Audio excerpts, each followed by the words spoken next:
Gloire à Dieu. Merci pour votre fidélité. Merci à chacun d'entre vous. Ce matin, je vais continuer avec le sujet sur les interdits de la prospérité financière.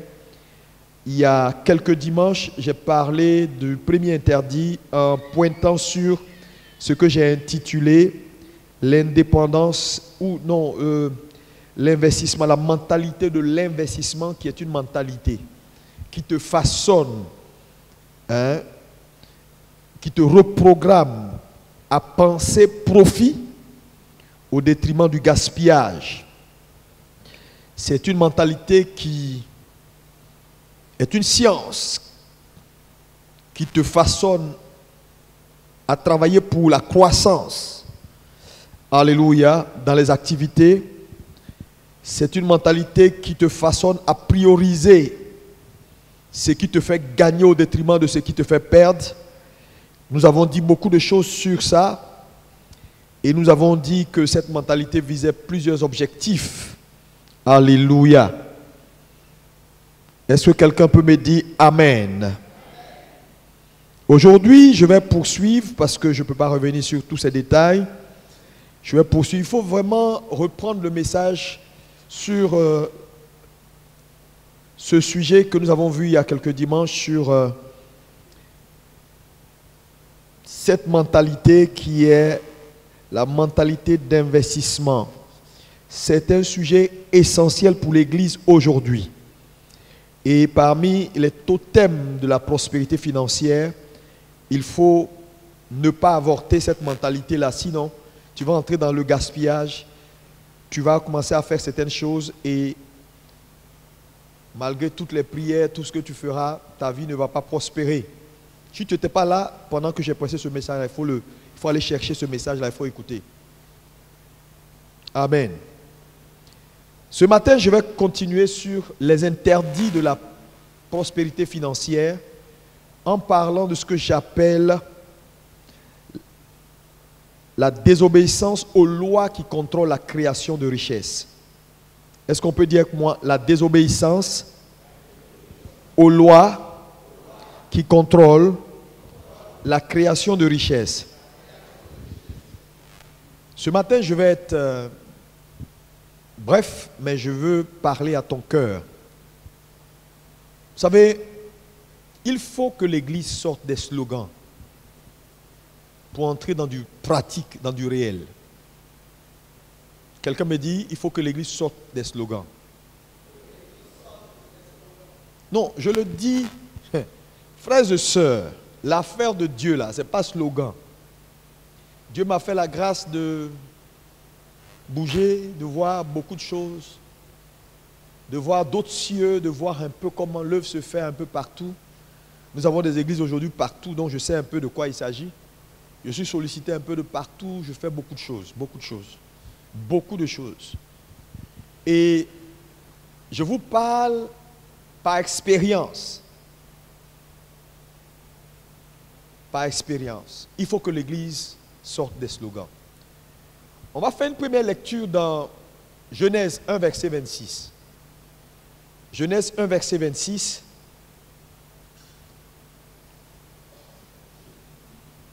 Oui. Puis Dieu dit. Faisons l'homme à notre image. Oui. Selon notre ressemblance. Oui. Et qu'il domine sur les poissons de la mer, sur les oiseaux du ciel, oui. Sur le bétail, sur toute la terre et sur tous les reptiles qui rampent sur la terre. Oui. Dieu créa l'homme à son image. Il le créa à l'image de Dieu.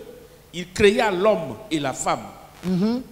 Dieu les bénit et Dieu leur dit, soyez féconds. Soyez féconds.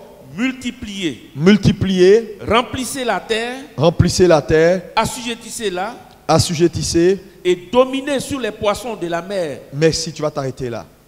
Donc, Dieu fait la création et Dieu bénit l'homme.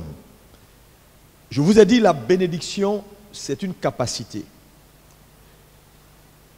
Numéro 1, sois fécond. Donc, Dieu communique à l'homme la capacité d'être fécond.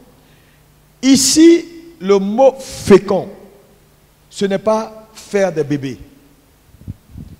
Le mot fécond veut dire soyez productif, portez du fruit. Quelqu'un me dit portez du fruit. C'est important. Donc, Dieu s'attend à ce que les hommes portent du fruit. Parce que là où un homme n'est pas productif, n'a pas un fruit, il va s'appauvrir. Parce que quand on consomme et qu'on n'est pas productif, on s'appauvrit. Donc le premier commandement, la première capacité que Dieu donne à l'homme, c'est la capacité pour l'homme de porter du fruit, d'être productif. Donc il n'y a pas quelqu'un dans cette salle qui va me dire, moi, je ne suis pas concerné. Regarde ton voisin et dis-lui, voisin, sois productif. Voisin, sois productif. Ensuite, il dit multiplier. Le mot multiplier veut dire le produit qui est sorti de toi, il faut lui donner une marque, lui donner une identité et en faire plusieurs à l'identique du premier fruit. Multiplier, ce n'est pas faire plusieurs choses. Non, non. C'est prendre la chose et en faire plusieurs à l'image de la chose. Alléluia. Alléluia. Remplissez, c'est mettre en place un système de distribution qui permette maintenant à ton fruit d'atteindre toutes les sphères. Ça, c'est le système. Assujetti, c'est la maîtrise maintenant de ton marché afin que ce que tu es en train de vendre puisse prendre. Donc la maîtrise du marché. La conséquence, si tu as tu as produit, tu as multiplié, tu as rempli et tu as assujetti, la conséquence c'est dominer. Et quand vous prenez des sociétés comme Coca, Burger King, McDo, toutes ces choses-là aujourd'hui, c'est des choses, c'est des marchés, c'est des sociétés qui dominent. C'est des structures qui dominent. Parce que quand tu prends un produit de Burger King, par exemple Big Whopper, tu vas dans 10 millions de pays, arabes, musulmans, tu entres, tu sors, c'est le même produit. Ils ont sorti le produit, ils ont été productifs, ils ont donné une identité au produit et ils ont multiplié le produit en mettant en place après un système pour remplir. C'est ça. Et ils ont maîtrisé leur marché. Donc aujourd'hui, ils dominent. C'est très important, frère, ce que je suis en train de vous dire. Asseyez-vous. Que Dieu vous bénisse. Et donc, Dieu vous veut productif. Quelqu'un me dit, Dieu me veut productif. C'est une vérité qu'il faut accepter. L'Église, dans son état actuel, n'est pas productif. Dieu nous veut productifs. Alléluia. Soyez féconds. Soyez productifs. Donc, c'est la volonté de Dieu que cette Église, en ces temps de la fin, devienne une Église qui produit. Et chaque enfant de Dieu dans cette salle est censé avoir un produit. Maintenant, je veux que tu demandes à ton voisin, quel est ton produit? Quel est ton produit? Moi, mon produit, tu sais c'est quoi? Mon produit, c'est mon message. Oui. C'est pourquoi je ne joue pas avec. Partout où je passe, mon produit me précède. Alléluia. Mes livres sont vendus partout. Mes messages sont écoutés partout. C'est mon produit. J'ai un message. Dis à ton voisin, demande, quel est ton produit? Parce qu'il n'y a pas quelqu'un qui n'a pas de produit. Il dit, soyez féconds. Dieu a donné à tout être humain la capacité de porter un fruit. Quel est ton fruit? Si tu n'identifies pas ton fruit, tu ne peux pas aller de l'avant. Quel est ton produit? Quel est ton produit? Alléluia. C'est ton produit que tu dois multiplier.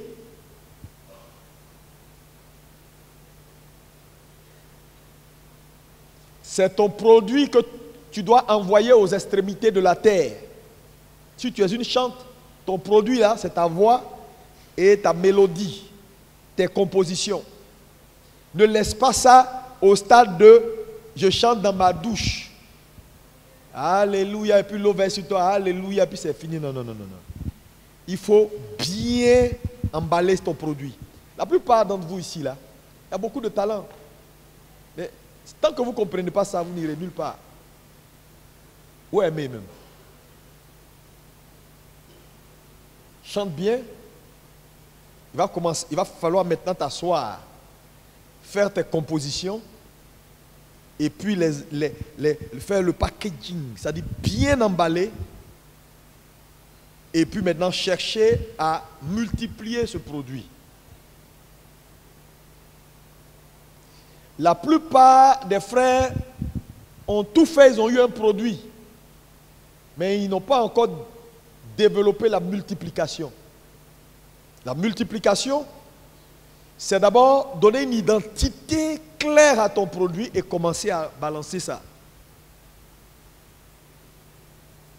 Et arriver au remplissage en mettant en place un système qui va faire aller plus vite.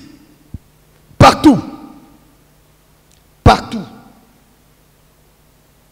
Et aujourd'hui, il y a tellement de voies pour envoyer son produit partout. Contrôler ton marché en assujettissant le marché et puis ta domination sera certaine. Quelqu'un me dit Amen.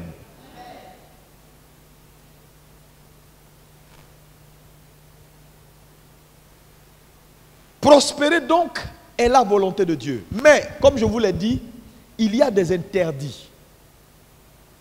Si vous touchez à ça, qu'importe ce qui arrivera, les choses vont être compliquées pour vous. Et ce matin, je vais partager avec vous, donc, comme je l'ai dit, la désobéissance aux lois. Vous savez, je réfléchissais cette semaine et je me suis rendu compte que c'est le problème de l'Église. La désobéissance aux lois qui contrôlent la création de richesses. On veut être riche, on veut prospérer, mais on ne fait pas les choses comme on doit les faire. On connaît les lois, on sait ce qui n'est pas bon à faire, mais on fait le contraire.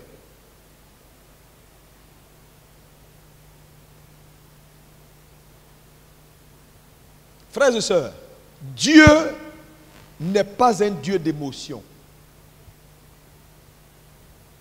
Dieu est un Dieu de principe. Quelqu'un peut me dire principe. Ça veut dire quoi? Ces principes, il a exalté sa parole au-dessus de lui-même. Ça veut dire que quand la Bible dit quelque chose, qu'importe ce que tu peux faire, si tu as contourné ça, ça ne passera pas. Il ne faut pas laisser les gens vous tromper. L'évangile n'est pas compliqué. Dieu est bon. J'ai dit Dieu est bon. Quelqu'un peut me dire que moi, Dieu est bon. L'Église a ce visage parce que les chrétiens savent ce qu'il faut faire, mais ne le font pas. C'est un interdit. Tu touches à l'interdit. Les conséquences seront là. Et je me suis rendu compte que les lois qui contrôlent la création de richesses sont des vieilles, c'est des lois qui datent, je ne sais pas, depuis 1900 Abraham. Nos pères les ont appliquées. Nos arrières parents spirituels les ont appliquées et ça marchait pour eux. Parce que cette église ne doit pas être l'église de Jésus-Christ. Il dit, je bâtirai mon église et les portes du séjour des morts ne prévaudront point contre elle. Frères et sœurs, il il y a quelque chose qui n'est pas à sa place. Et les lois qui contrôlent la création de richesses sont têtues. Si vous ne les respectez pas, rien n'arrivera. C'est pourquoi nous confessons, nous déclarons, et puis au soir, rien ne se passe. Mais ce matin, Dieu t'apporte la lumière au nom de Jésus. Oh, dis-moi Amen et reçois. Et ces lois, nous avons deux volets. On a les lois spirituelles qui contrôlent la création de richesses et on a les lois naturelles. Je vais mettre l'accent ce matin sur les lois spirituelles. Nous allons arriver sur les lois naturelles qui sont beaucoup plus techniques. Alléluia. Gloire à Dieu. Gloire à Dieu. Par exemple, je te donne une loi naturelle. La loi, par exemple, de l'investissement. Si tu négliges cette loi, il y a des choses qui n'arriveront pas à ta vie. Qu'importe ce que tu es, qu'importe les montagnes de prière que tu as. La loi de l'épargne, par exemple. Je disais tout à l'heure que quand Dieu veut bénir un homme, quand vous priez, pour la plupart du temps, quand vous priez, vous dites Seigneur, j'ai besoin de ça. Dieu vous exauce en faisant quoi? Dieu vous exauce en vous donnant de la sagesse. La sagesse que vous recevez vous donne des idées. Et elle vous conduit donc à soit aller à l'investissement ou aller à une épargne. Et quelques mois après, l'acte que vous posez d'investir dans un domaine aboutit sur la création de richesses qui accuse l'exaucement de ta prière il y a 1 an. Donc, en vérité, Dieu n'exauce pas en dehors de toi.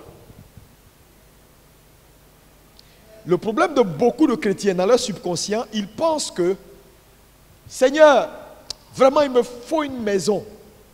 Fais le miracle. Oh Dieu, fais le miracle. J'ai besoin d'une maison. Je suis fatigué de louer. Mais quand tu fais une telle prière, tu t'es déjà posé la question, comment Dieu va me donner la maison? Il va t'envoyer la sagesse. Il t'a exaucé. La sagesse là va te conduire à faire de l'investissement, à obéir à une loi. Parce qu'en réalité, l'exaucement de Dieu, la bénédiction de Dieu est contrôlée par des lois. Ces lois-là sont les gardiens du partage de la richesse. Donc, un homme qui comprend la loi de l'investissement, par exemple, et qui investit dans un domaine parce qu'il a reçu une illumination, peut se retrouver avec des gros sous et puis acheter sa maison. Mais il ne fera pas le lien parce qu'il va croire que non, j'ai travaillé, j'ai été smart et puis j'ai eu de l'argent. Non, tu as prié il y a quelques mois que tu voulais une maison. Dieu t'a apporté l'exaucement, mais l'exaucement se fera toujours avec toi. Quelqu'un me dit Amen fort.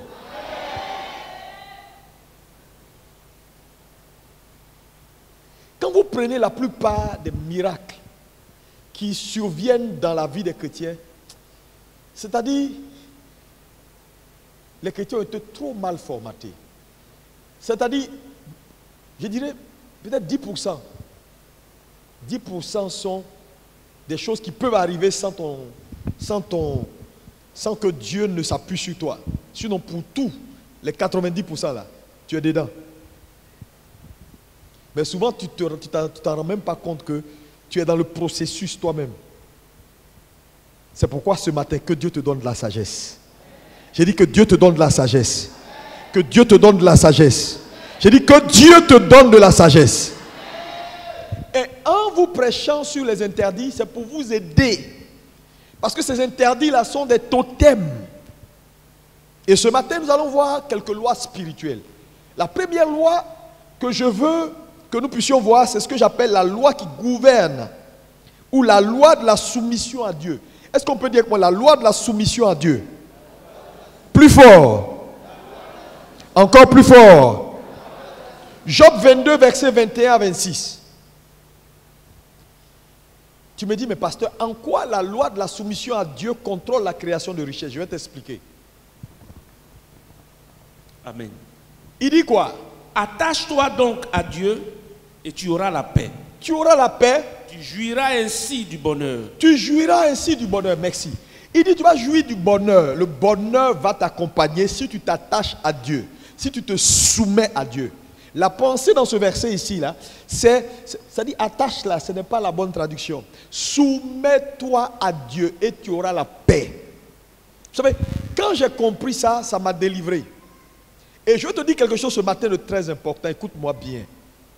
Cette loi-là, c'est une loi spirituelle qui contrôle la création de richesses. Alléluia. C'est une loi qui contrôle la création de richesses. Un homme, un chrétien qui ne s'attache pas à Dieu, qui ne se soumet pas à Dieu, va manquer de capacité à créer la richesse. Tu dis, mais pasteur, comment? Je t'explique. Vous avez déjà vu un chef d'entreprise qui donne la gestion de tous ses biens à un intendant reconnu infidèle. Ça n'existe pas. C'est que c'est un gars qui est suicidaire. Hein? Quand on choisit quelqu'un pour gérer ses biens, c'est que la personne là, on lui fait confiance. Donc, le premier point que je veux que tu retiennes ici, Dieu ne fait pas confiance comme ça. C'est ta capacité à te soumettre qui établit la confiance que Dieu a en toi. Donc, en d'autres termes, la confiance de Dieu dans la vie d'un homme est proportionnelle à son degré de soumission. Si tu es soumis à Dieu 10%, Dieu te fait confiance 10%. Si tu es soumis à Dieu 15%, Dieu te fait confiance 15%. Si tu es soumis à Dieu 50%, Dieu te fait confiance 50%. Ce n'est pas tes bavardages. C'est jusqu'à quel niveau tu es soumis. Je vais vous dire, Dieu ne fait confiance qu'aux gens qui sont soumis. Pas aux gens qui crient, pas aux gens qui prient, pas aux gens qui font du bruit, pas aux gens même qui donnent des grosses dîmes et des grosses offrandes. Non! Dieu fait confiance aux gens soumis. Parce que la soumission, c'est une sorte de mort. Quand on est soumis entièrement à Dieu, on meurt et Christ vit.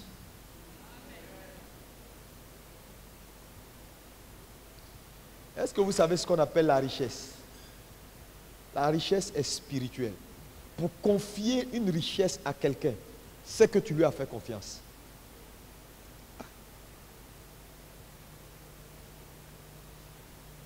Chers frères et sœurs, j'ai le regret de vous annoncer que si Dieu ne vous fait pas confiance, il ne vous donnera pas son argent. Mais pour que Dieu te fasse confiance, la balle est dans ton camp.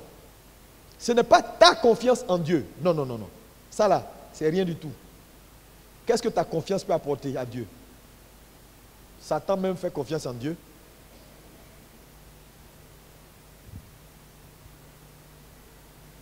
Qui vous dit que Satan ne croit pas que Dieu existe? Il croit. Donc c'est la première loi. Le problème c'est que cette loi-là, tout le monde ici sait. Qui ne connaît pas cette loi? Que Dieu veut qu'on soit soumis entièrement à 100%. Qui ne sait pas? Mais on le sait, mais on ne le fait pas. On sait et on ne fait pas. Et puis on dit, Seigneur, rends-moi puissant. Je suis venu te dire ce matin que c'est une relation de réciprocité. La confiance de Dieu en un homme est proportionnelle à son degré de soumission. Donc, plus tu te soumets à ce que Dieu dit et fait, ou t'exige, plus il te fait confiance. Donc, si jusqu'à là, tu n'arrives pas à décoller jusqu'à un certain niveau, c'est parce que Dieu ne te fait pas confiance pour te confier son argent. Vous savez, ce n'est pas tout le monde. Vous savez, je vous dis, Dieu veut que tous les hommes soient riches. Je le dis, cette pensée, ce mythe développé dans nos sociétés, tout le monde ne sera pas riche. Dans tous les cas, tout le monde ne sera pas riche. Dieu les va donner à certains. Ça, c'est des mythes qu'il faut détruire. nous avons vu plusieurs fois que la gloire de la dernière maison sera plus grande. La dernière maison, là, c'est toi, nous tous. Il n'y a pas dit la gloire de certaines maisons. La dernière maison, entité, église, corps. Donc, tout chrétien né de nouveau est qualifié pour être puissant. Mais il y en a qui ne seront pas. Pas parce que Dieu ne peut pas. Donc, ce n'est pas l'incapacité de Dieu. Non, non, non, non. La pauvreté de l'église, ce n'est pas l'incapacité de Dieu à bénir l'église. Non. C'est l'incapacité de l'église à se soumettre aux lois qui contrôlent la création de richesses. Nous sommes rebelles. Nous tous. Ça commence par là. Tu sais, au début, quand on parlait de richesse, je ne faisais pas le lien entre la soumission et la richesse. Pour moi, quand on parle d'argent, on parle de non, non, non, non. Allez, commence à donner, faire comme ça, investir. Non, non, non, non. Frère, j'ai compris qu'il n'y a pas de richesse biblique sans soumission. Parce que vous êtes d'accord avec moi que la richesse étant spirituelle, il faut faire allégeance à la divinité qui te donne son argent.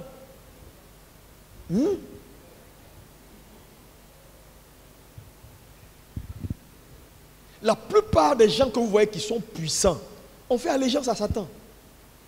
Il y a plus, Satan ne leur refuse plus rien. Mais on ne peut pas avoir un pied dedans, un pied dehors. On mange avec le diable le soir et on fait la sieste à midi avec Dieu. Ça ne marche pas. Ceux qui font sieste, petit déjeuner, sieste, et qui sont avec Satan tous les jours là, ils ont pour eux. Mais on ne peut pas mélanger. Le problème de l'église aujourd'hui, c'est qu'il y a un pied là-bas et un pied ici. Donc, celui de là-bas ne te fait pas trop confiance. C'est un peu comme dans la politique. En fait, je veux dire à quelqu'un, la soumission doit être absolue. Tu es de quel parti? Tu es avec Dieu ou tu es avec le diable? C'est là que ça commence. Nous savons tout ça, mais on ne respecte pas ça. Et on s'attend à ce que Dieu viole ses lois et nous dise, c'est vrai, ils ne sont pas dignes, mais je leur fais confiance quand même. Dieu est un Dieu de principe. Est-ce que quelqu'un peut dire que moi, Dieu est un Dieu de principe? Toi qui me regardes, c'est de toi que je parle. Tu ne peux pas avoir un pied dedans et un pied dehors. C'est pourquoi la conversion devient essentielle. Essentielle. Parce que si Dieu ne te bénit pas, Satan va te donner l'argent pour te tuer. Et nous, là, on ne cherche pas l'argent pour l'argent. Parce qu'on a un but attaché à la recherche de ce que nous recherchons. Glorifier le royaume. Étendre le royaume et élever le nom de Jésus. Quelqu'un peut me dire Amen, bien. Dieu n'acceptera pas une gloire qui soit une gloire trafiquée. C'est pourquoi même quand la jeune dame a élevé Paul et ses collaborateurs pour dire c'est des hommes de Dieu excellents, Paul a dit cette gloire-là, nous on ne mange pas ça. Gloire qui a une source qui n'est pas bonne, nous on ne veut pas. Mais elle disait des bonnes choses. C'est des hommes de Dieu, écoutez-les. Mon ami, aujourd'hui si on dit ça de toi, tu vas être content, n'est-ce pas? Le problème ce n'est pas ce qu'on dit. Quelle est la source? Une gloire que tu rends à Dieu avec une source qui n'est pas la bonne n'intéresse pas Dieu.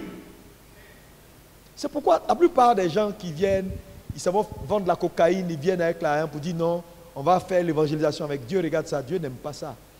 Renard Bonquet a rendu un témoignage une fois, il devait aller faire une grande campagne d'évangélisation. Quelqu'un lui a proposé des centaines, près de, je crois, combien de milliards de dollars là pour sa campagne. Et le soir, Dieu est venu. Dieu lui dit, l'argent là, il ne faut pas prendre. Il dit, quoi? Avec tout ce que j'ai à faire là, Dieu lui dit, ne touche pas cet argent. Le gars appelle pour venir déposer l'argent, le Renard Bonquet dit non, Je suis désolé, mais j'ai prié, je ne sens pas qu'il faut prendre l'argent. Je vous dis, même quand on te donne l'argent, prie. Si tu ne sens pas, laisse.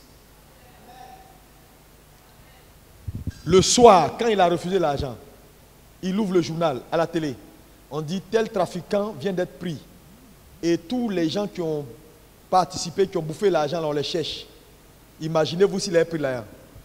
On a dit l'évangéliste international, Renard Bonquet. En réalité, tout ce qu'il fait en Afrique, les grandes campagnes, c'est avec l'argent de la drogue. Son nom serait gâté.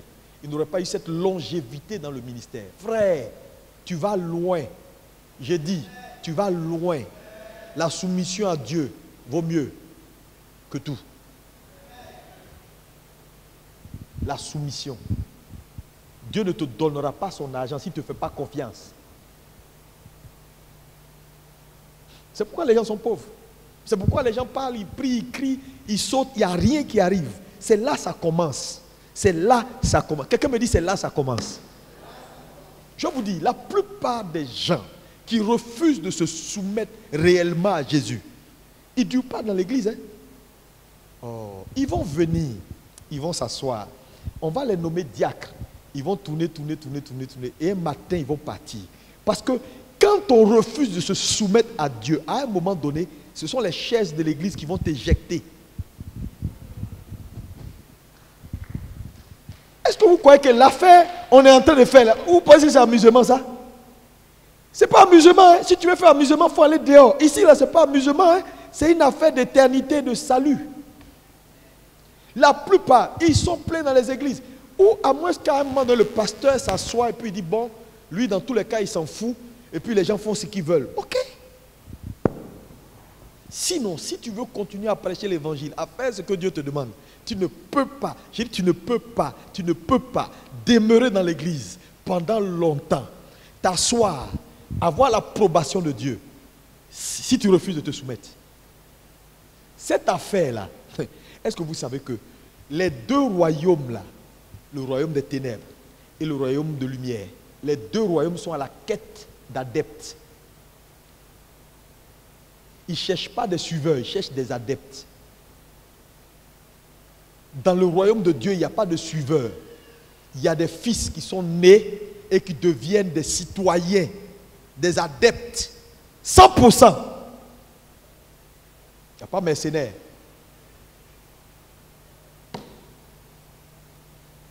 C'est pourquoi si tu es là, soumets-toi à Dieu réellement. Tu sais, quand on parle de soumission à Dieu là, tu sais.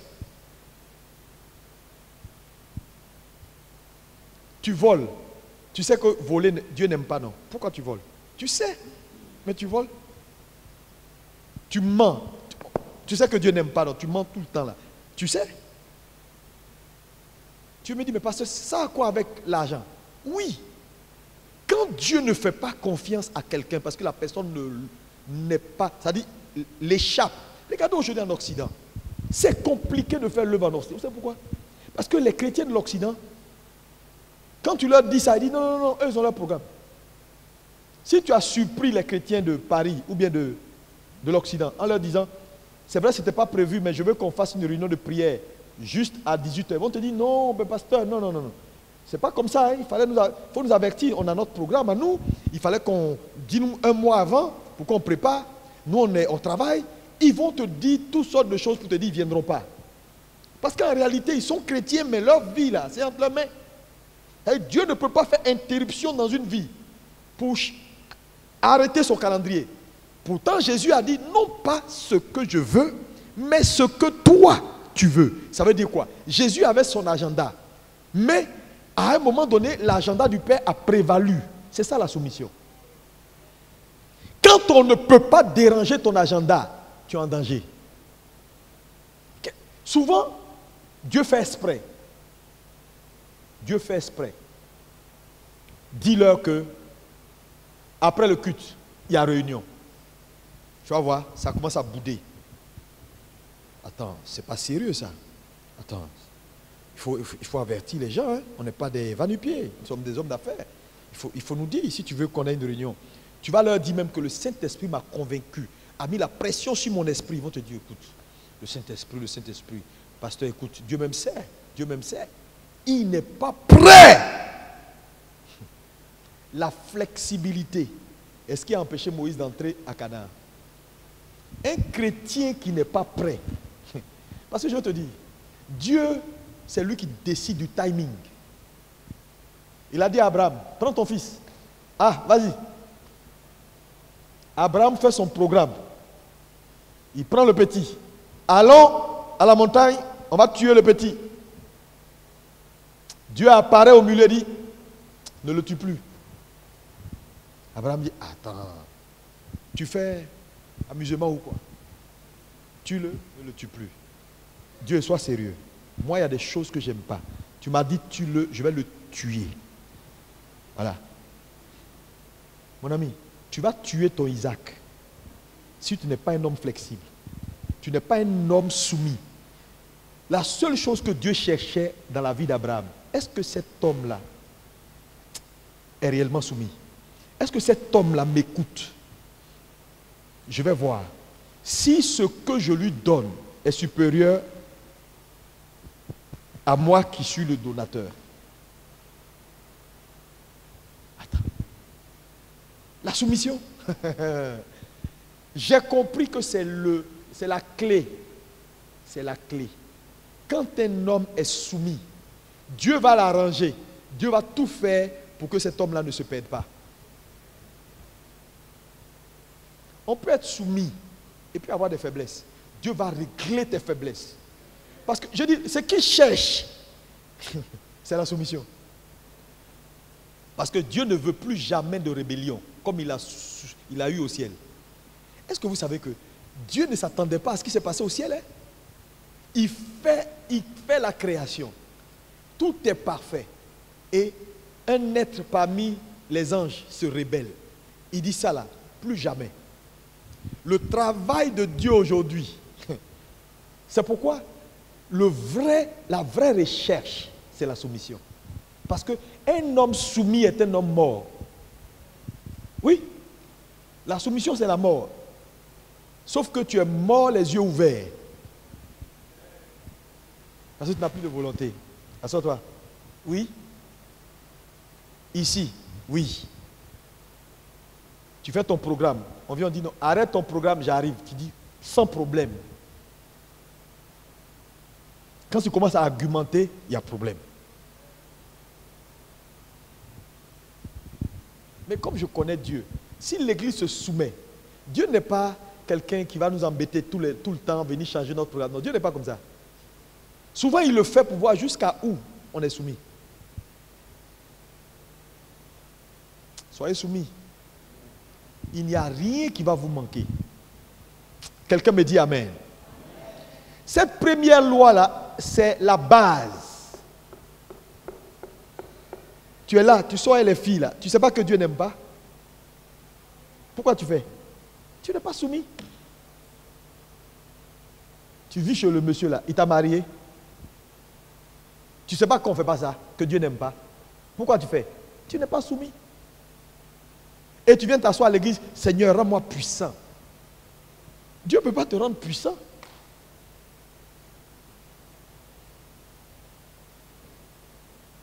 La plupart du temps, c'est la personne qui t'écoute là. C'est à lui que tu donnes tes trucs à faire, non? Vous comprenez le message, donc ça passe. Deuxième loi importante. Je te parle des lois spirituelles. La première loi, c'est la loi de la soumission à Dieu, qui contrôle la création de richesses. Ce n'est pas le tapage. On est fatigué du tapage.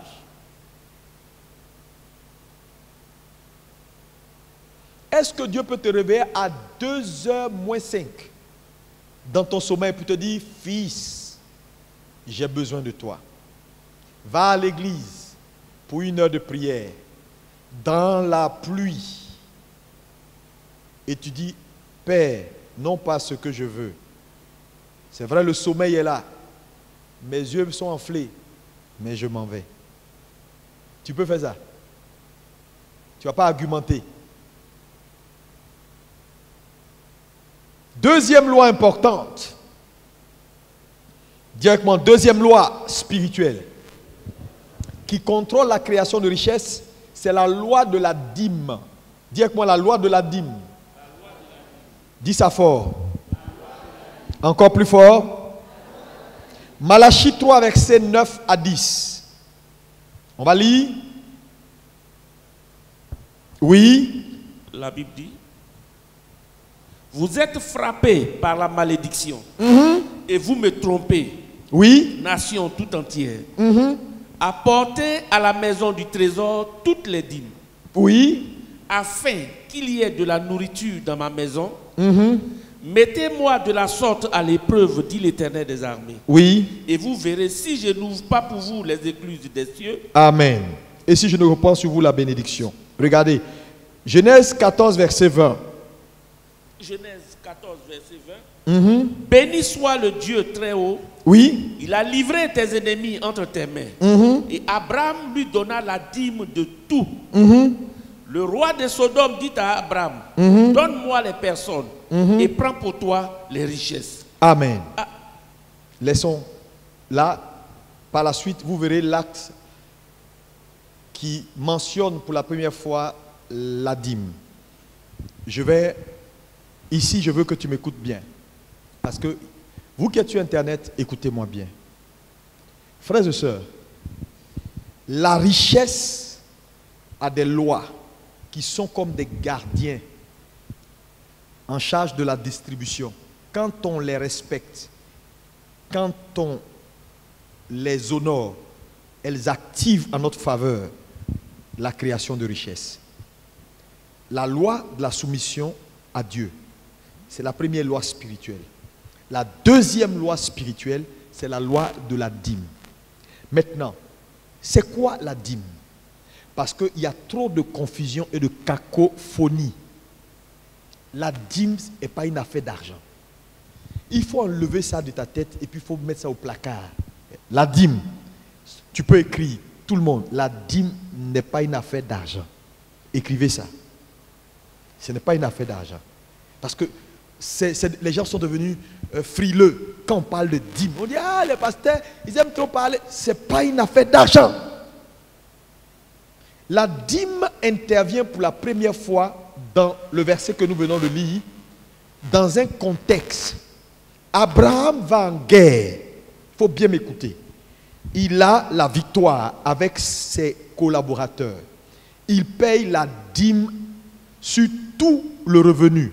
Pas sur son revenu, mais sur tout le revenu du butin. Il paye la dîme à l'Éternel. Et Dieu le bénit. Et pour la première fois, il y a une phrase qui va sortir qui est un principe important. C'est sans contredire l'inférieur qui est béni par le supérieur. Est-ce qu'on peut dire ça ensemble?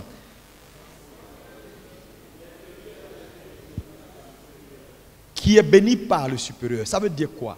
Ça veut dire dans la vie, pour qu'un homme soit béni, il faut qu'il identifie son supérieur. Parce que c'est le supérieur qui bénit l'inférieur, ce n'est pas le contraire. Est-ce que c'est bon? Maintenant, pour que ce principe-là s'accomplisse, Dieu, en son temps, ne trouvant pas plus grand qu'Abraham pour bénir Abraham, fait une interruption lui-même dans le temps. On dit donc de celui à qui Abraham donne la dîme, Melchisédek, qu'il est roi de Salem. Il n'a ni père, ni mère, ni généalogie. Et plus tard, Hébreu nous dit que c'est un type de Christ. Donc, c'est un peu comme si Dieu fait une interruption dans le temps pour qu'une loi soit observée.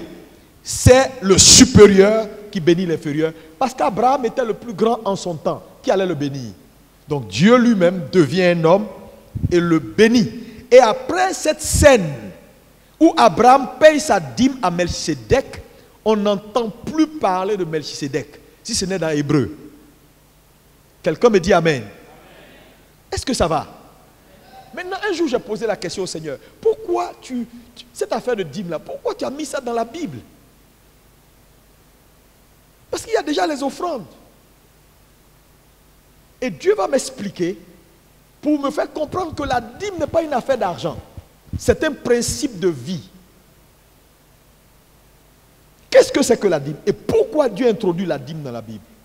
Donc, c'est important parce que la première mention d'un fait ou c'est-à-dire d'un acte quelconque a la capacité de nous révéler les circonstances et ce que réellement l'acte là représente. C'est pourquoi tout à l'heure, j'ai pris le soin de vous montrer que la dîme intervient pour la première fois dans une scène où Abraham donne sa dîme à un homme mystérieux qu'on appelle Melchisédek. Mais vous allez voir que avant qu'Abraham ne rencontre Melchisédek, Dieu avait déjà béni Abraham. Mais lisez les promesses. Quand Dieu fait des promesses à Abraham, c'est au futur. Dès qu'il donne la dîme à Melchisédek, les promesses futures deviennent présentes. Ça, c'est une remarque. Ensuite, Dieu va m'expliquer quand la dîme est donc un principe de vie. Maintenant, allons aux dispensations pour que vous puissiez comprendre réellement ce que c'est que la dîme. Nous avons 7 dispensations. Certains disent 8.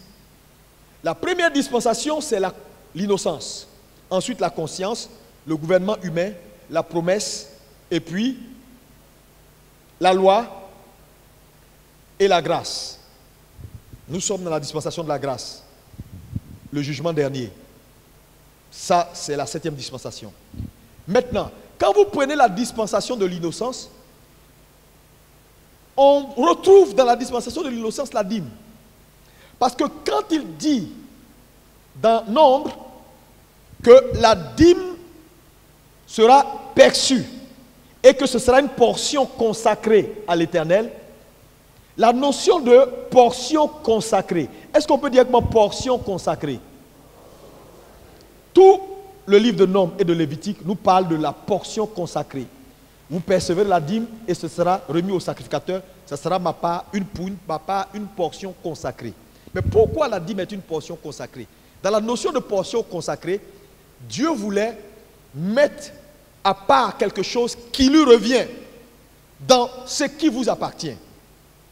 Quand on va donc à la première dispensation, la dispensation de l'innocence, on se rend compte que Dieu fait un jardin, il met l'homme dans le jardin, et la première chose qu'il donne à l'homme comme commandement, il dit, mangez de tout, sauf de l'arbre de la connaissance du bien et du mal.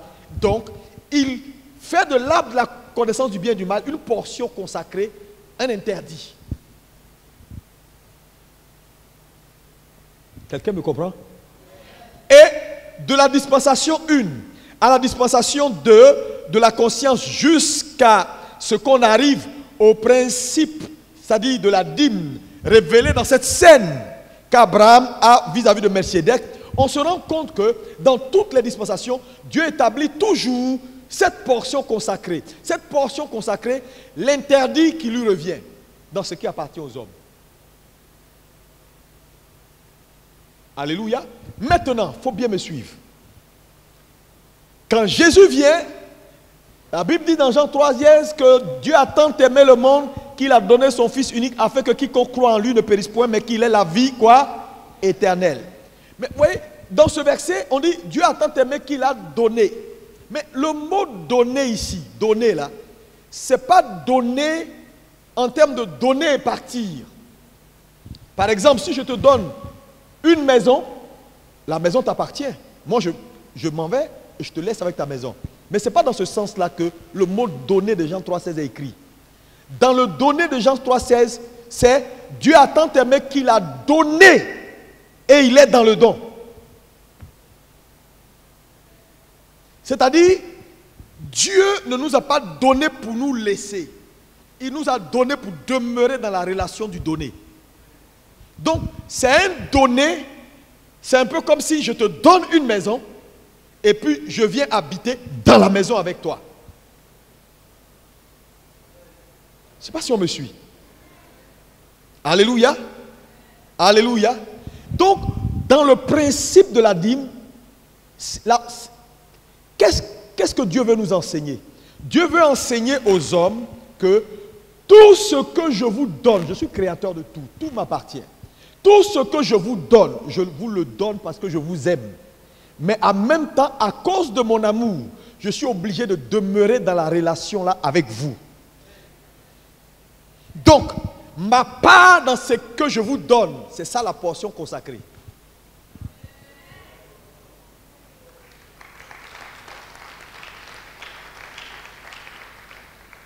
Que Dieu m'aide à te faire comprendre pour que tu sois délivré. En croyant que dîme c'est l'argent. Non, dîme c'est pas l'argent. Dîme, Dieu veut rester avec toi.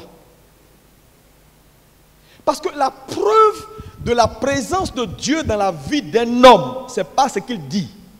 C'est la place qu'il donne à Dieu dans ce qu'il a. Tu peux me dire, le pasteur est avec moi, mais si tu ne me donnes pas de place, je suis avec toi comment? Hein?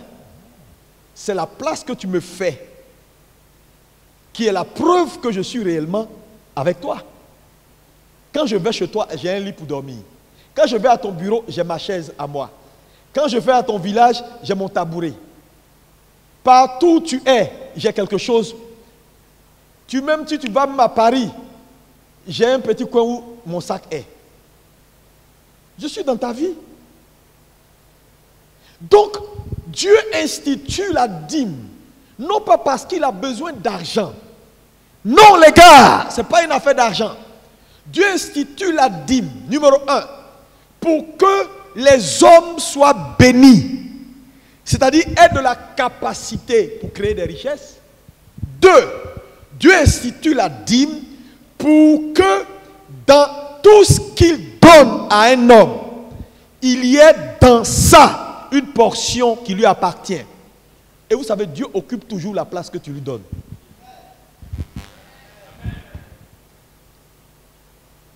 Ça va? Ok. Si tu donnes à Dieu une place, il va occuper ça. C'est sa place. Donc un homme qui ne comprend pas le principe de la dîme ou qui ne donne pas la dîme à Dieu, c'est une façon d'enlever Dieu dans ses affaires. Dieu n'a pas de place dans tout ce qui lui appartient. C'est la catastrophe. Parce que la place que Dieu veut avoir dans ta vie au quotidien, c'est pour ta protection, c'est pour ta sécurité. Parce que si Dieu ne demeure pas dans ce qu'il te donne, ça va te corrompre. C'est la bénédiction que l'Éternel donne qui quoi? Si tu comprends ça, tu es délivré. Tu es délivré. C'est pourquoi il dit à l'homme, tu mangeras de tous les fruits et les arbres qui portent en eux une semence. Pourquoi il insiste sur la semence? Mais quand il parle des animaux, il dit, les animaux mangeront de tous les herbes et des fruits. Il ne parle pas de semence. Parce que c'est seulement l'homme ou c'est seulement les animaux qui ont le droit de manger sans semer. Un homme qui mange doit identifier le fruit.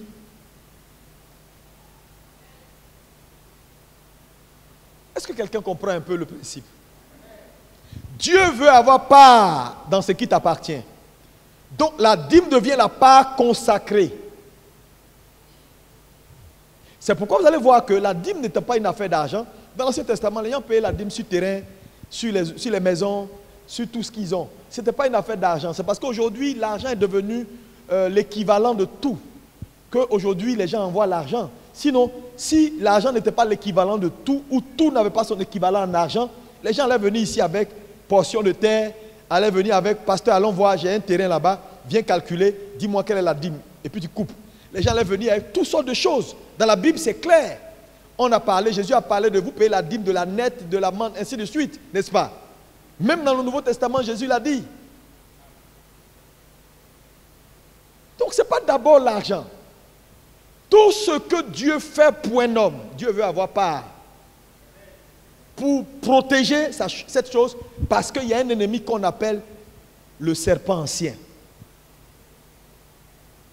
Donc, quand tu sais donner à Dieu une part dans tout ce qui te revient, Dieu garde les 99 autres. Voilà d'abord le principe de la dîme. Alléluia.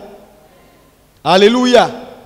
Maintenant, les gens disent non, la dîme c'est l'Ancien Testament, pasteur. Ce n'est pas l'Ancien Testament parce que la dîme, l'acte qui annonce pour la première fois la dîme se passe dans la 4e dispensation, la dispensation de la promesse. La loi n'était même pas encore venue. Donc quand Abraham donne la dîme à Melchizedek, on est dans la 4e dispensation.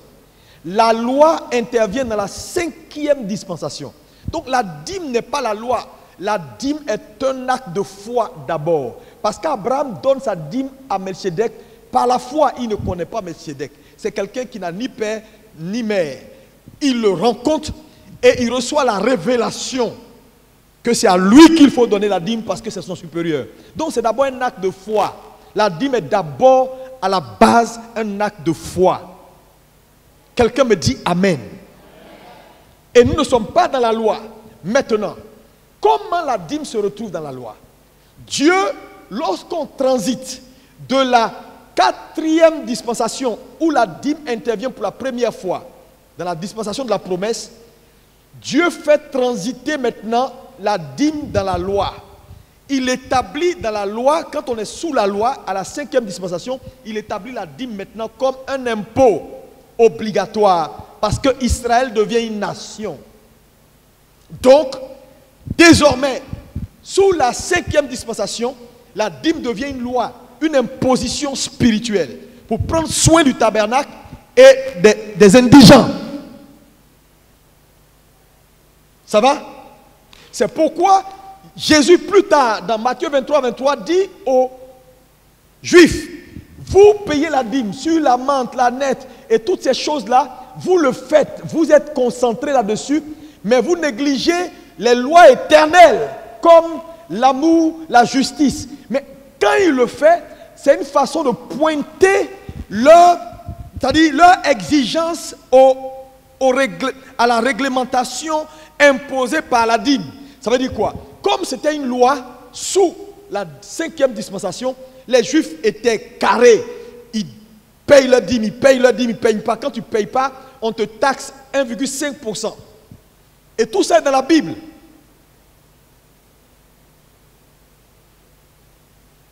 Maintenant, nous qui sommes devenus chrétiens, nés de nouveau en Jésus, on passe de la 5e dispensation qui est la loi, on entre sur la 6e dispensation qui est la grâce. Sous la grâce, est-ce que la dîme se paye? Non, elle se donne. Il y a une différence entre payer et donner. Sous la grâce, ce n'est plus une loi, une imposition obligatoire, mais c'est une imposition de conscience. Nous revenons à l'acte de foi. Donc, un chrétien qui reçoit, même s'il a reçu un terrain, quoi que ce soit, il prend l'équivalent en argent et puis il envoie à l'Éternel. Donc, sous la nouvelle alliance, la dîme devient une portion d'alliance parce que les 10% deviennent la base sous laquelle on ne doit pas descendre. Maintenant, on peut monter en fonction de notre alliance avec Dieu. Donc, ça peut être 15, 20, 30 en fonction de ta révélation avec Dieu. Est-ce que ça va? Est-ce que ça va pour quelqu'un? Donc, ça devient nécessaire pour que Dieu garde et bénisse tout ce qu'il nous donne. Malheureusement, plusieurs chrétiens ne comprennent pas ça. Ça discute, ça discute. Voilà pourquoi l'Église est appauvrie. L'Église ne s'en sort pas. Regardez par exemple les 7 bénédictions que la dîme apporte. Et tu vas comprendre le danger de ne pas comprendre cette loi spirituelle. Allons à Malachie 3. Commence au verset 10, pasteur. Apportez à la maison du trésor toutes les dîmes. Il dit, suivez-moi ici, c'est important. Il dit, apportez à la maison du trésor quoi? Toutes les dîmes. Ça veut dire, il n'y a pas une seule dîme. Il y a la dîme et il y a les dîmes.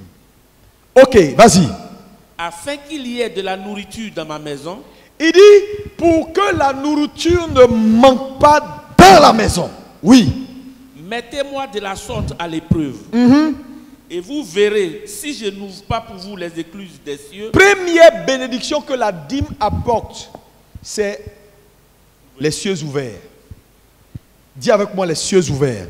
Les cieux ouverts. Oh, dis, parle comme un homme, s'il te plaît. Les cieux ouverts. C'est important. Frère, c'est suicidaire d'opérer sous un ciel fermé. Comment vas-tu t'en sortir si ton ciel est fermé? Oh Seigneur, bénis-moi, ton ciel est fermé. Je dis, c'est suicidaire d'opérer sous des cieux fermés. La Bible dit que la dîme, il dit, mettez-moi de la sorte à l'épreuve en apportant vos dîmes et vous verrez si les cieux ne seront pas ouverts. Frère, les cieux ouverts, ce n'est pas négociable pour quiconque veut prospérer financièrement. Le problème, c'est que plusieurs ont les cieux fermés. Comment vas-tu prospérer? Comment vas-tu recevoir la grâce de Dieu si ton ciel est fermé? Tu vas voir quelqu'un pour dire non, j'ai besoin de ça, ton ciel est fermé. Ton ciel est fermé. Je prie pour quelqu'un. Ce n'est pas des proclamations, frère. Ce n'est pas venir s'asseoir, faire 1 heure de prière. Oh, rabababa, je déclare le ciel ouvert. La Bible n'a pas dit par vos prières, votre ciel sera ouvert. Il dit, un homme qui est fidèle dans sa dîme, la première bénédiction que je lui apporte, cieux ouverts. Deuxième bénédiction, lis. Si je ne répands pas sur vous la bénédiction en abondance. Verset 10 toujours. Deuxième bénédiction, la bénédiction en abondance sera répandue sur toi. Je vous ai dit que la bénédiction, c'est quoi? Ce sont des capacités. Ça veut dire quoi? Le paiement de la dîme ne rend pas riche. Ça te rend béni. Il y a une différence entre la richesse et la bénédiction. Je t'ai déjà dit ça, non? Oh, mais pourquoi tu ne parles pas même? Ça ne rend pas riche.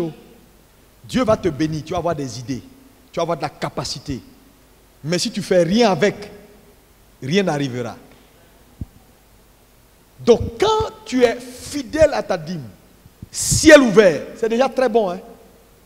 Bénédiction en abondance, tu réfléchis, ta tête tourne comme une machine, tic, tic, tic, les bonnes idées viennent. Tu as de la capacité. Alléluia. Maintenant, comment toi tu peux te priver de bénédiction? C'est le supérieur qui bénit l'inférieur. La dîme s'apporte toujours à un supérieur pour qu'il te bénisse. Donc tu reçois la bénédiction. Troisième bénédiction que la dîme apporte. Je menacerai celui qui dévore. Oh, il dit maintenant en troisième position, quand un chrétien est fidèle avec sa dîme, il dit, moi Dieu, je menace le dévoreur. Je te dis la vérité. Satan n'a pas peur de toi, il a peur de Dieu en toi.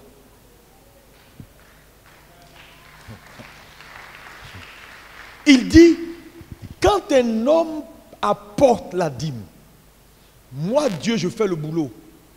Ce n'est pas tes yeux rouges là, hein. Non, non, non, ça ne ferait pas le diable. Tu n'es rien. Il a peur de celui qui est en toi. Il dit, je prends l'initiative de menacer. Je te dis, si quelqu'un te dit de ne pas affaire de dîme, je vois les gens discuter sur Internet. Mon ami, tu es cupide et tu ne vas pas t'en sortir. Et va discuter sur ta propre page parce que tu ne comprends rien et je prie que Dieu te sauve. Et il se laisse embobiner par des pasteurs qui ont sorti des messages droits de l'enfer. Vous pensez que Dieu n'est pas intelligent quand il met un concept dans la Bible? Ce n'est pas une affaire d'argent. C'est une affaire de Dieu veut être avec toi. Et il est dans tout ce qu'il te donne. C'est comme quelqu'un qui a décidé de te faire du bien. Il t'achète une maison, il met ton nom et puis il met pour lui à côté. Il t'achète une voiture, il met ton nom et puis il met son nom à côté. Et puis il te dit, je suis dedans. Mais en réalité, quand ça chauffe et qu'il y a un problème, quand toi tu ne peux pas réagir, comme son nom est aussi là, il réagit.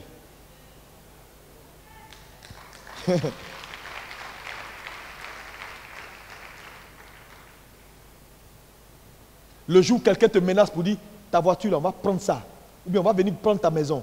Ce jour-là, tu dis, ok, si on frappe la porte, il te dit, ne sors pas, c'est moi qui sors. Puisque je viens avec toi.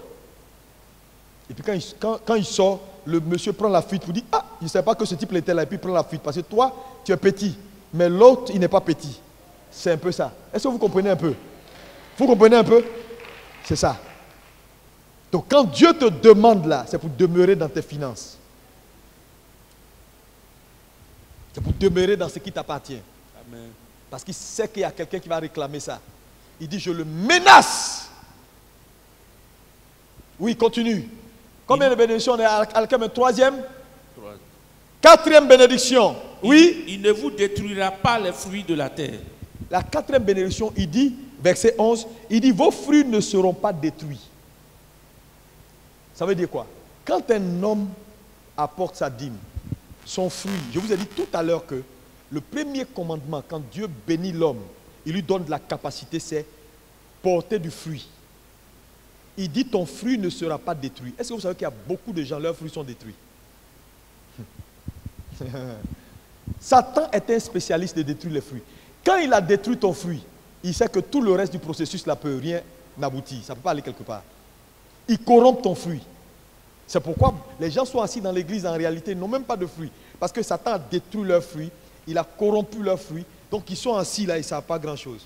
Alors que sans fruits, on ne peut pas arriver à la domination. C'est le fruit qui conduit à la domination. Et c'est le fruit qui conduit à la domination. La vraie domination, c'est ton fruit d'abord, ça commence par ton fruit. Mais il dit ton fruit ne sera pas détruit. C'est un engagement qui est puissant. Je déclare, ton fruit ne sera pas détruit. Ce qui sort de toi va subsister. Tes entrailles vont produire et tes enfants seront une bénédiction dans leur génération. Oh, dis-moi amen. Aucun de vos enfants ne seront vagabonds. Celui qui dit 3 fois amen reçoit la véracité de ça. Ta production atteindra ses objectifs. Tu ne perdras pas tes traces sur la terre des vivants. Oh my God, oh my God. Il y a des gens qui meurent, puis leurs canons sont effacés par Satan. J'ai dit, toi tes canons, personne ne pourra les effacer. Tes fruits témoigneront de la gloire de Dieu dans ta vie. Qu'il en soit ainsi pour ta vie au nom de Jésus. Il dit, vos fruits, les fruits de ta terre, il dit, personne ne pourra détruire tes fruits. 5e bénédiction, oui. La vigne ne sera pas stérile. Oh, ta vigne ne sera pas stérile. La 5e bénédiction de la vigne, c'est quoi? C'est-à-dire de la dîme, c'est que ta vigne, tes affaires ne seront pas stériles. Tu vas démarrer. Stérilité et toi là, vous n'êtes pas camarades. La stérilité, c'est l'incapacité. C'est l'incapacité. C'est-à-dire, même quand on te bénit, tu ne décolles pas. Tu ne peux pas être stérile. C'est une bénédiction puissante. Hein? Quand un homme donne sa dîme, il ne peut pas être stérile. Vous comprenez pourquoi les gens ne s'assoient pas? Ils discutent, ils sont là. Oui, on donne pas, on donne aujourd'hui, on ne donne pas aujourd'hui. Je veux te dire, si tu n'es pas fidèle à l'argent, il n'y a pas... Parce que l'argent n'est rien. La Bible dit, celui qui est fidèle dans les richesses injustes, Dieu lui donnera les richesses éternelles. L'argent, c'est ce qu'on appelle la richesse injuste. Injuste. Et je vous ai montré que l'argent, ce n'est pas le papier là. C'est pas ça. Ça là, ce n'est pas l'argent. Ça là. Ça là, c'est papier, c'est pas l'argent. On peut démagnétiser ça. Demain, tout le monde va jeter ça dans la poubelle. Et puis on peut fabriquer, on décide de fabriquer un nouveau billet qui est jaune. On enlève la valeur qui est dans ça, on met dans l'autre et puis c'est fini. Ça là, ça c'est plus rien. Donc ça là, c'est pas l'argent. C'est le corps de l'argent, son corps. L'argent a un esprit, a une âme et a un corps. Ça c'est son corps. Ça là, c'est pas l'argent. L'argent, c'est tout ce que tu utilises pour échanger ce que tu veux. Amen.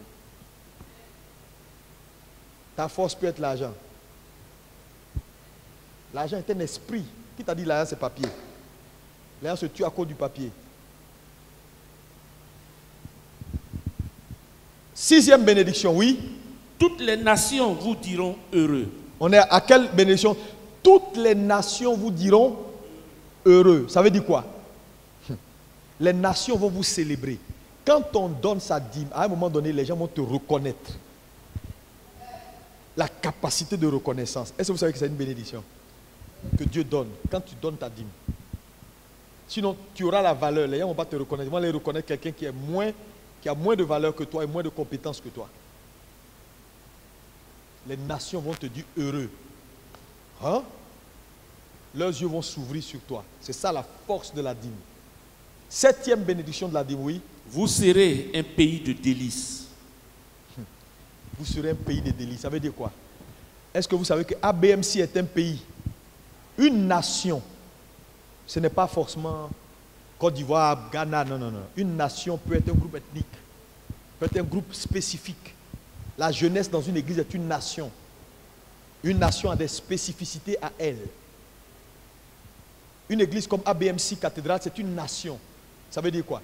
Vous serez une nation quoi? Hein? Délices. Vous serez une nation, un pays de délices. Ça veut dire quoi? Ça veut dire que les gens vont prendre plaisir dans la nation ABMC. Le problème c'est quoi? C'est que dans une nation église, quand plus de la moitié des frères ne donnent pas leur dîme, ils deviennent un problème pour la nation. C'est pourquoi vous pouvez voir dans une église des individus bénis, mais l'église elle-même a encore des luttes. Mais les luttes de l'église sont liées au fait qu'il y a beaucoup plus de gens dans l'église qui n'apportent pas leur dîme. Donc ils paralysent la nation église. Regardez le Nigeria. Le Nigeria, c'est un pays où les individualités sont très riches, mais la nation ne s'en sort pas. Est-ce que vous savez qu'on peut avoir des individualités puissantes et puis la nation elle-même est bancale? Vous savez ça? Ça veut dire quoi? Quand une église a du mal à entrer dans son plein potentiel, ça veut dire dans l'église, il y a beaucoup plus de gens qui désobéissent à Dieu.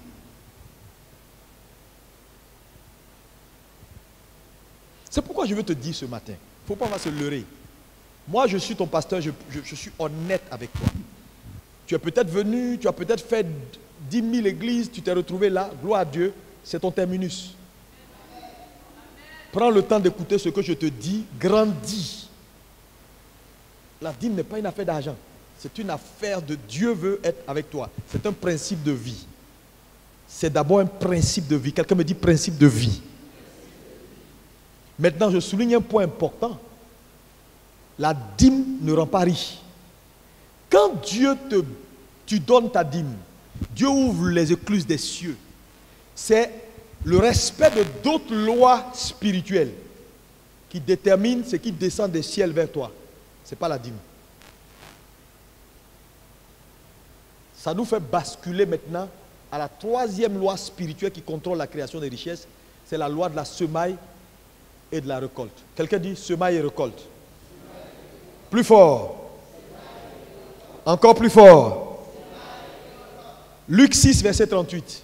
Rapidement. Est-ce que quelqu'un est béni? Allez-y, Luc 6, 38. La Bible dit, donnez et il vous sera donné. Oui. On versera dans votre sein une bonne mesure, serrée, secouée et qui déborde. Car on vous mesurera avec la mesure dont vous serez servi. C'est un verset clair, hein? Il n'y a pas de débat dessus. 2 Corinthiens 9, verset 6 à 7. 2 Corinthiens 9. Donnez et il vous sera donné. Lis-moi 2 Corinthiens 6, oui. 2 Corinthiens 9, verset 6. Oui. Sachez-le. Sachez-le. Quand Dieu commence par sachez-le, ça veut dire l'affaire est sérieuse. Oui. Celui qui sème peu, moissonnera peu. Et celui qui sème abondamment, moissonnera abondamment. Suivez-moi ici tous. Que chacun donne comme il a résolu en son cœur. Merci. Suivez-moi. La loi de la dîme ouvre le ciel, te communique 7 bénédictions que nous venons de citer. Le respect de la 3e loi qui est la loi de la semaille et de la moisson, qui est une loi éternelle. Genèse 8, verset 22, c'est une loi perpétuelle. Tant que le ciel et la terre subsisteront, les semailles et la moisson ne cesseront point. Cette loi-là maintenant détermine ce qui va quitter le ciel pour venir vers toi. Mais au préalable, il faut que ton ciel soit ouvert. Ça veut dire quoi? 2 personnes peuvent apporter leur dîme dans l'église. Un sera pauvre et un sera riche. Tu dis, mais pasteur, oui. Parce que il faut l'activation d'une troisième loi pour déterminer sa mesure. Mais dans cette troisième loi-là, ça ne dépend pas de Dieu, ça dépend de toi. Parce que c'est avec la mesure que tu mesures que Dieu te mesure. Ça veut dire, avec la troisième loi, tu détermines ton niveau d'abondance. Si tu seras un peu riche, beaucoup ou fort riche. C'est pourquoi, quand vous venez à l'église, arrêtez d'être rusé. Les gens s'assoient. Quand on dit, bon, il y a ça à faire pour Dieu, qui va donner 100 000? Il y en a qui sont là, ils disent, moi je vais attendre. Et puis, à un moment donné, on dit, bon, comme il n'y a personne, qui a 2 000 francs? Alléluia. Et puis, il vient devant, et puis il se moque des autres. On t'a eu, moi j'ai 2 000. Le vrai problème, c'est que c'est toi qui t'es eu. Parce que lui, il a donné 100 000. C'est sa mesure. Donc, c'est avec la mesure là que Dieu va le mesurer. Toi, tu es venu, 2 000. C'est avec tes 2 000 là, on va te mesurer. Maintenant, demain, le monsieur vient avec une 4x4 ou bien une Maybach de 350 millions. Il t'invite chez lui à la maison. Tu arrives dans un château, maintenant tu poses la question. Le frère, est-ce qu'il est clair? C'est toi qui n'es pas clair, lui il est très clair. Donc quand vous venez à l'église, vous jouez les rusés là. Arrêtez d'être rusé. C'est chacun qui détermine sa mesure. Je vais vous dire, quand Satan vous dit donne petit, donne un peu, et vous allez voir la plupart des gens qui sont menacés par la pauvreté ont ce qu'on appelle la mentalité de 1. C'est quoi la mentalité de 1? Parce que dans la Bible, il n'y a que 2 types de mentalité. Il y a la mentalité de 1 et il y a la mentalité de 5. Par rapport à la parabole des talents. Les gens qui ont la mentalité de 5 réfléchissent d'une certaine façon et ceux qui ont la mentalité de 1 réfléchissent d'une autre façon. Les gens qui ont la mentalité de 1, c'est ceux qui sont tout le temps en train de se plaindre parce qu'ils pensent que ce qu'ils ont est petit et donc ça ne peut rien faire. Et qui ne participent à rien dans l'église parce qu'ils considèrent à tort ou à raison qu'ils n'ont pas. Mais regardez le commentaire de la Bible. La Bible dit, quand quelqu'un dit qu'il n'a pas, on va lui prendre ce qu'il a. Il y a un contraste. Toi tu dis tu n'as pas. Et on dit on va prendre ce que tu as. Mais tu as quoi? Tu dis tu n'as pas. Mais la Bible dit non, tu as. On va prendre ce que tu as. Donc la Bible reconnaît qu'en réalité, il n'y a personne qui peut dire il n'a pas.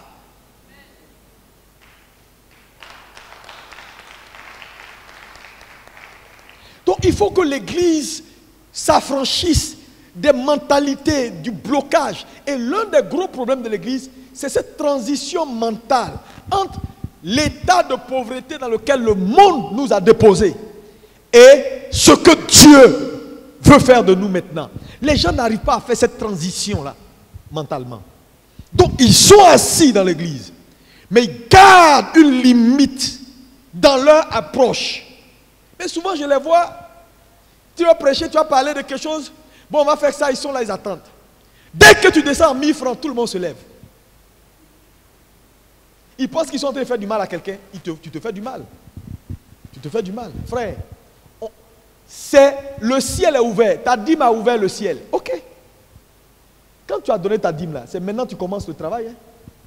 Dieu va te garder, il va te protéger, il va faire certaines choses, mais l'argent en abondance là, c'est le respect de ce que tu sèmes. C'est ce qu'un homme sème qu'il moissonne. Si tu sèmes petit, tu moissonnes petit. Tu sèmes beaucoup, tu moissonnes beaucoup. Donc si ta vie est bloquée, tu n'arrives pas à aller jusqu'à un certain niveau, vérifie ta moisson, ta semence. Quelle semence tu mets en terre? Quel type de semence tu mets en terre?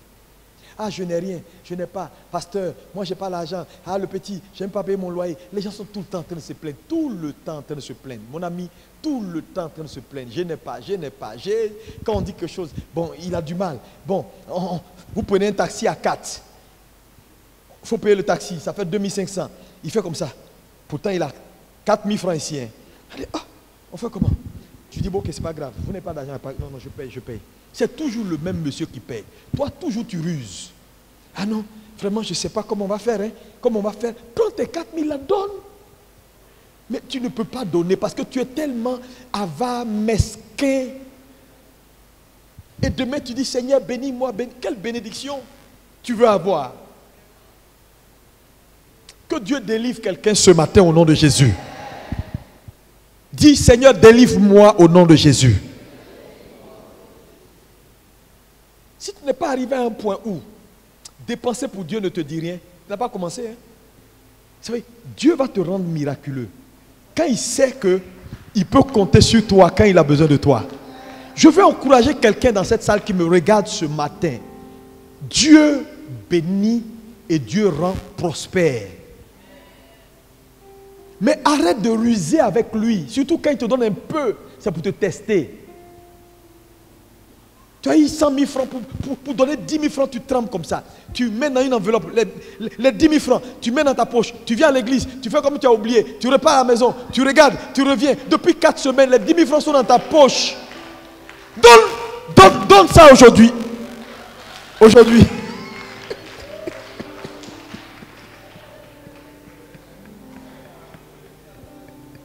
Alléluia.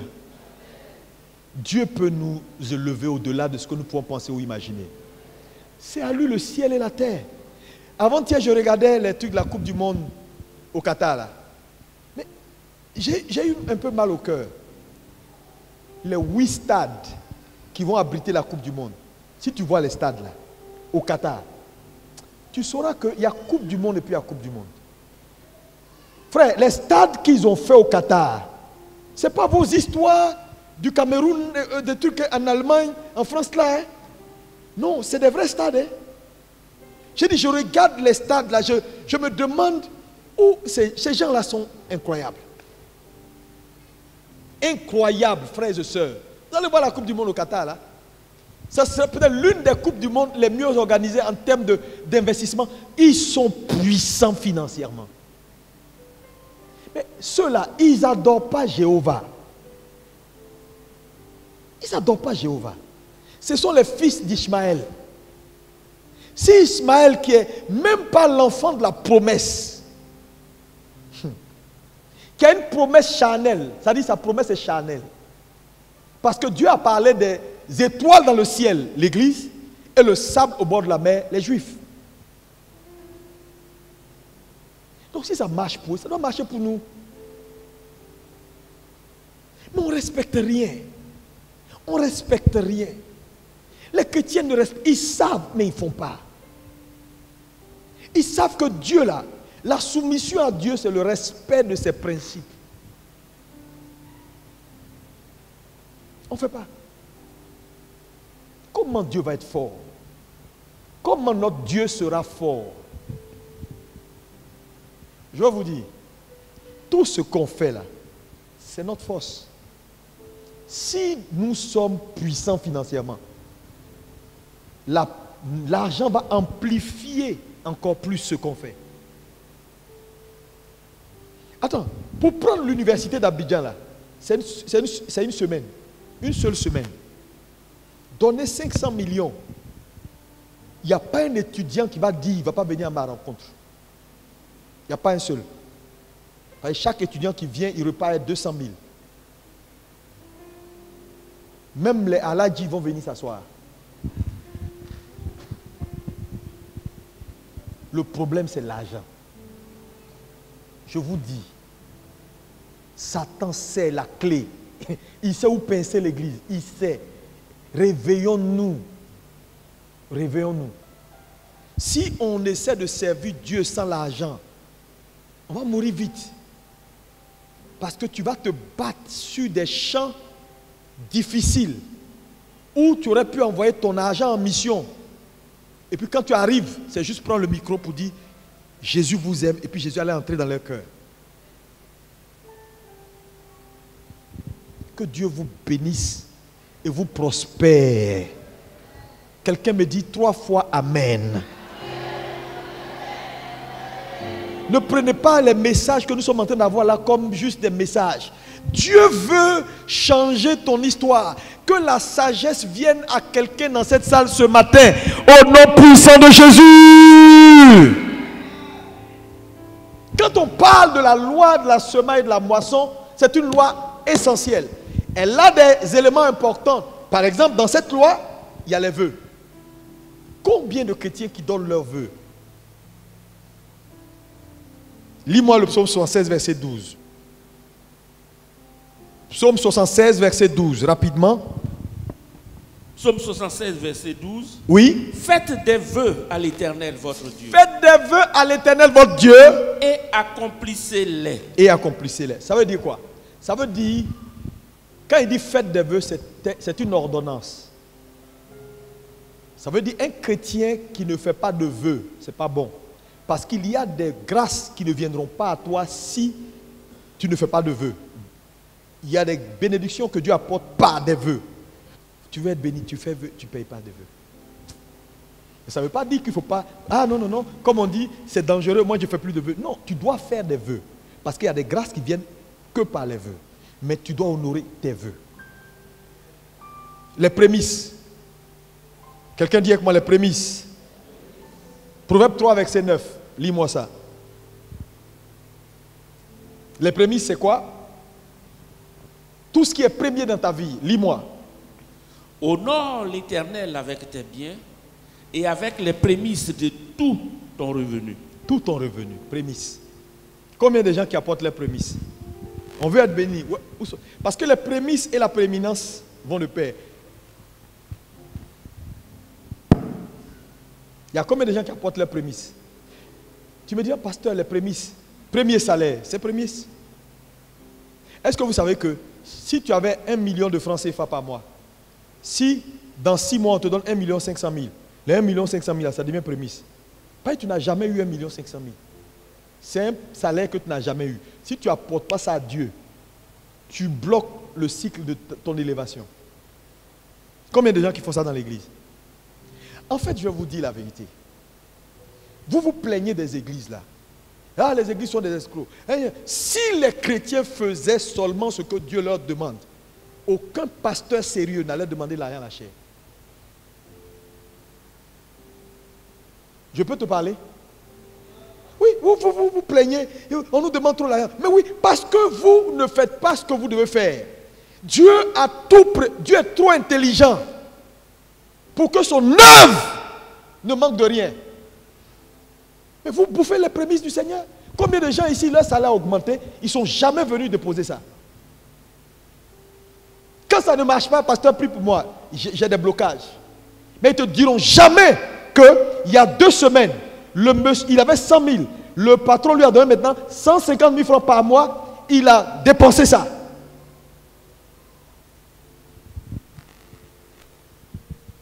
Chez le docteur Otabil, chaque janvier, il faut ce qu'on appelle le culte des prémices. Tous les premiers salaires de l'année, il n'y a pas quelqu'un qui est assis dans l'église qui va avec son salaire. J'ai dit au premier culte que je vais faire ça maintenant. Oh, attends, tu vas voir. Tous ceux qui travaillent, pasteur, tu es sûr, comment on va faire pour vivre? On va mourir. Comment il faut pas aller au travail? Oui, tu ne vas pas mourir, Dieu sera avec toi. Mais si on ne respecte pas la Bible, c'est ça. Parce qu'on a laissé, ce n'est pas parce qu'on ne sait pas, mais on a laissé aux gens de grandir et de le faire dans l'illumination de leur compréhension des choses de Dieu. Mais ils ne le font pas. Regardez l'église. Ils viennent devant, on dit les dîmes. Tout le monde dit pour ça, ils sont là. Et quand ils ont fait ça, ils pensent qu'ils ont fini. Jusqu'en fin d'année, il est tranquille. Il peut bouffer ses prémices, il peut bouffer ses vœux, il peut faire ce qu'il veut. Donc, l'église est là. L'église de Jésus se bat et tire, je ne dirais pas tire le diable par la queue, tire les anges par la queue.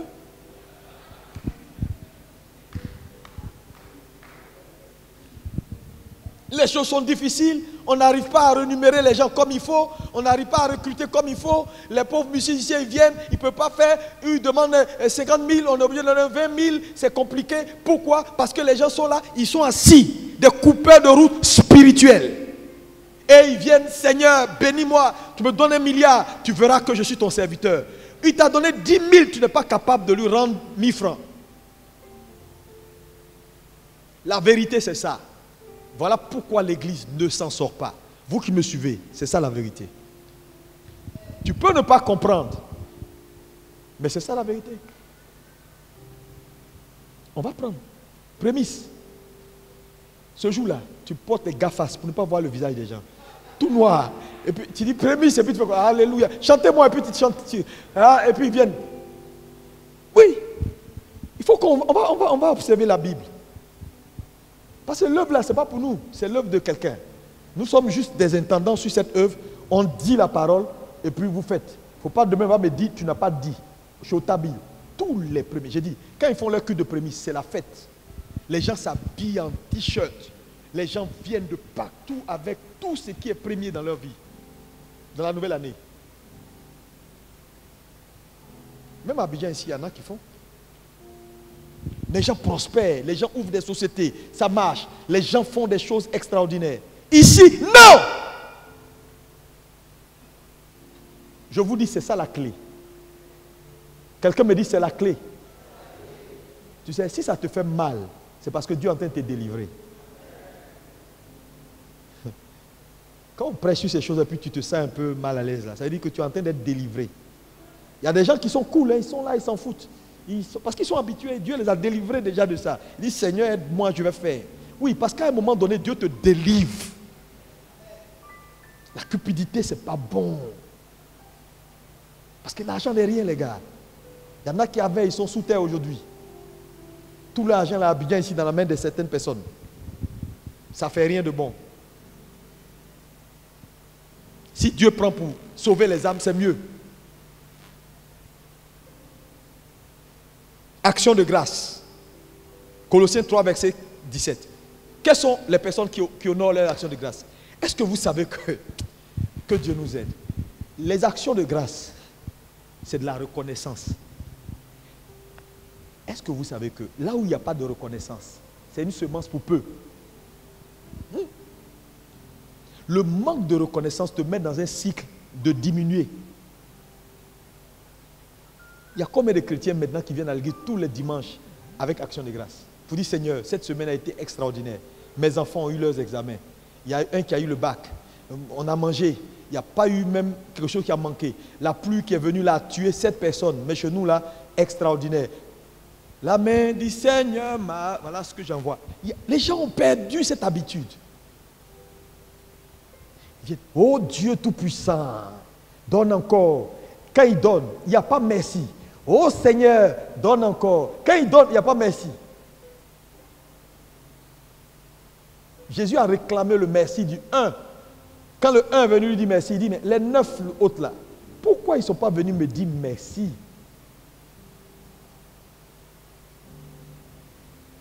Je vous dis ces choses, c'est triste. On ne respecte pas la parole. On mange le totem de la prospérité. On touche aux interdits de la prospérité. C'est normal. Que l'église ne prospère pas, ce n'est pas de la malédiction. Si on change, on verra la gloire de Dieu.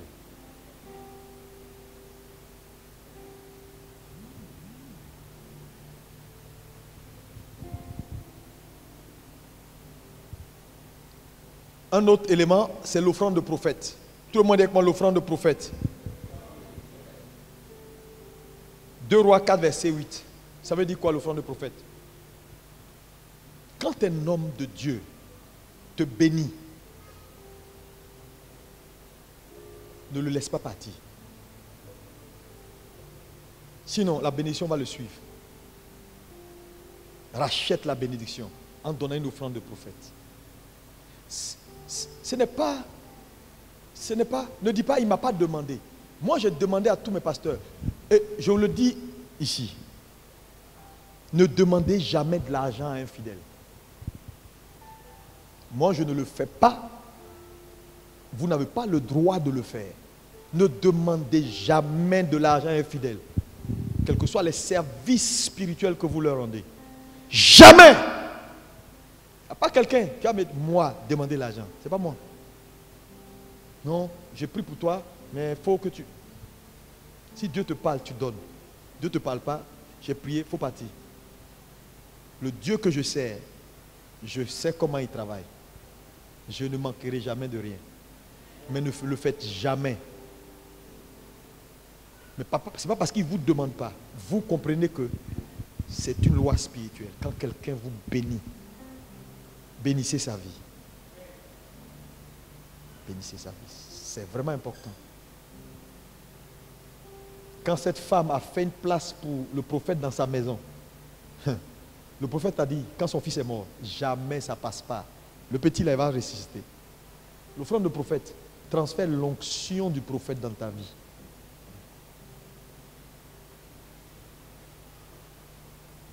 La Bible dit, celui qui donne un verre d'eau à un serviteur, qu'est-ce qui se passe?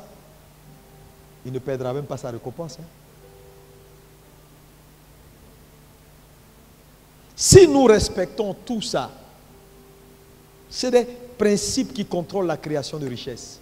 Parce que donner, activer la loi du donner et du recevoir, donner est mystérieux. Hein? Parce que donner, c'est quelque chose qui sort de toi, qui entre dans la vie de quelqu'un d'autre. C'est pourquoi donner n'est pas facile. Si je vous dis que donner est facile, s'il y a une chose que Satan combat, c'est donner. Est-ce que je peux compter sur cette église? Vous êtes assez nombreux pour gagner ce pays-là. Jésus l'a fait avec combien de personnes? 12. Soyons soumis à Dieu. Alléluia. Alléluia. Alléluia. Est-ce que je peux compter sur quelqu'un dans cette salle?